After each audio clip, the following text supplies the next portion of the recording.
በስመ አብ ወወልድ ወመንፈስ ቅዱስ አሐዱ አምላክ አሜን። ስንክሳር ዘወርኀ መጋቢት 12 ቅዱስ ሚካኤል። አንድ አምላክ በሚሆን በአብ በወልድ በመንፈስ ቅዱስ ስም መጋቢት 12 በዚች ዕለት ቅዱስ ሚካኤልን እግዚአብሔር ወደ ጠንቋዩ በለዓም ላከው። እስራኤልንም ይረግማቸው ዘንድ ባላቅ በጠራው ጊዜ አህያው በሰው አንደበት እስከተናገረች ድረስ አስደነገጠው። መርገሙንም ወደ በረከት መለሰው። በአማላጅነቱ ለዘላለሙ ይጠብቀን አሜን።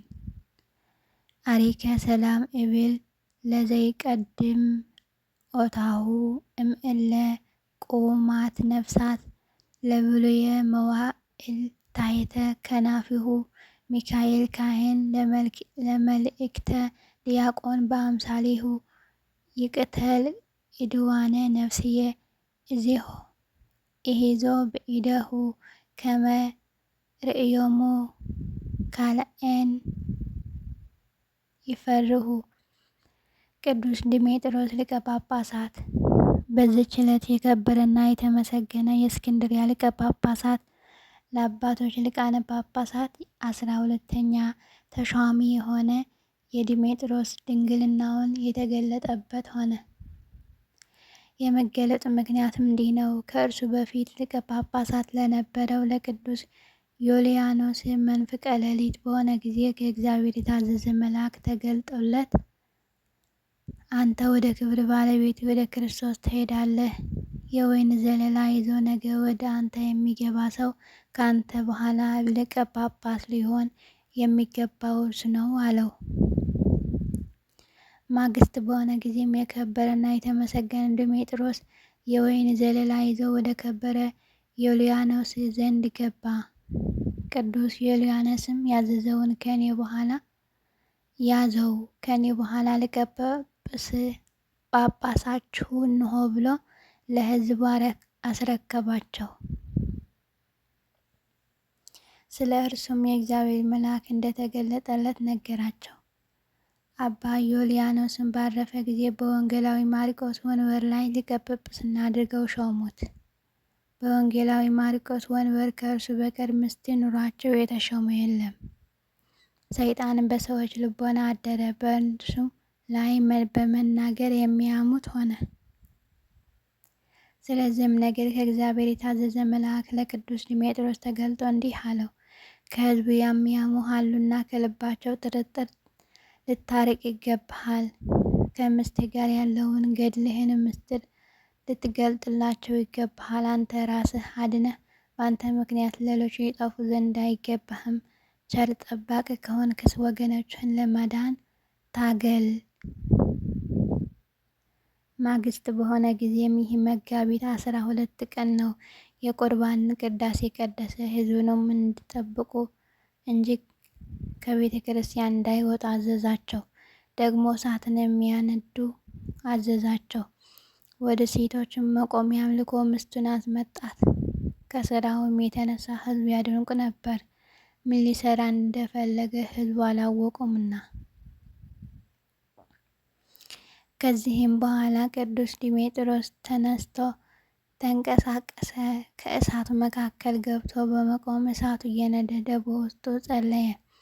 ከእሳቱም ፈም በእጁ ዘግኖ በልብሰ ተክህኖው ላይ አኖረ። በእሳቱም ውስጥም ቆሞ ለረዥም ጊዜ ጸለየ።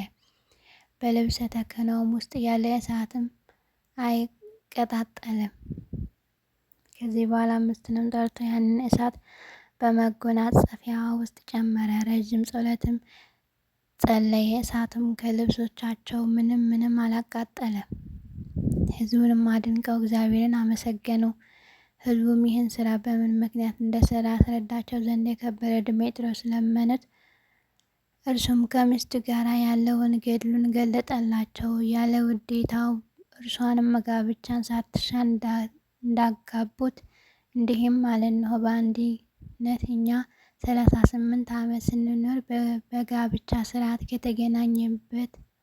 ከተገናኘንበት ጊዜ ጀምሮ በአንድ አልጋ አንድ ልብስ ለብሰን እንተኛለን። ግን ወንዶች ሴቶች በግብር እንደሚያውቋቸው ሴት እንደሆነች አላውቃትም። በዚህ ሁሉ ዘመን በየሌሊቱ የእግዚአብሔር መልአክ ከሰማይ እየወረደ በክንፎቹ ይሸፍነናል። ይህንንም በዚህ ሁሉ ዘመን ከሰው ወገን ለማንም ከቶ አልገለጥኩም፣ ልገልጠውም ከቶ አልሻምና፣ ግን እናንተ ከበደል ትድኑ ዘንድ እርሱ እግዚአብሔር አዘዘኝ እንጂ አላቸው። ካዩትና ከሰሙት የተነሳ ሕዝቡ እጅግ አደነቁ፣ እግዚአብሔርንም አመሰገኑት። እርሱ ስለ ማማታቸውንም የበደሉትን በደል ይቅር ይላቸው ዘንድ እያለቀሱ ቅዱስ ዲሜጥሮስን ለመኑት። እርሱም ስሕተታቸውን ይቅር ብሎ በጎ ስራን ከሚጠላ ከሰይጣን እንጂ ከእናንተ አይደለምና አትዘኑ አላቸው። ከዚህ በኋላ ባረካቸው፣ ወደ ቤታቸውም ይገቡ ዘንድ በሰላም በፍቅር አሰናበታቸው። ከሊቀ ጳጳሳቱ ከቅዱስ ዲሜጥሮስ ካዩት ተአምራት የተነሳ እግዚአብሔርን እያመሰገኑ ወደ ቤታቸው ገቡ። በጸሎቱ የምትገኝ በረከቱ ከኛ ጋር ለዘላለሙ ትኑር አሜን።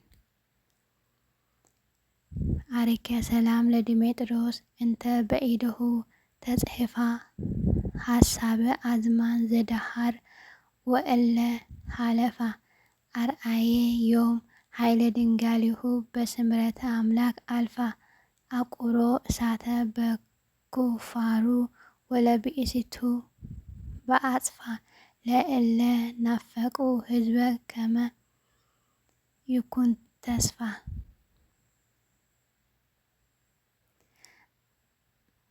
በዚችም ዕለት ደግሞ ከፍልስጤም ሀገር መላዚ በሰማዕትነት አረፈ። በረከቱም ከኛ ጋር ለዘላለሙ ትኑር አሜን። አሪከ ሰላም ለከ ሰማዕት መላዚ ዘምድረ ፍልስጤም ወልደ አግዓዚ ምህረተ ነዳያን እምልቡ እለቡ እንዘይ እይሴዚ ከመታመክረኒ ነአናዛዚ ቅድመ ይዳደ ቀኒ ሊተ እንደ ሞት አሃዚ።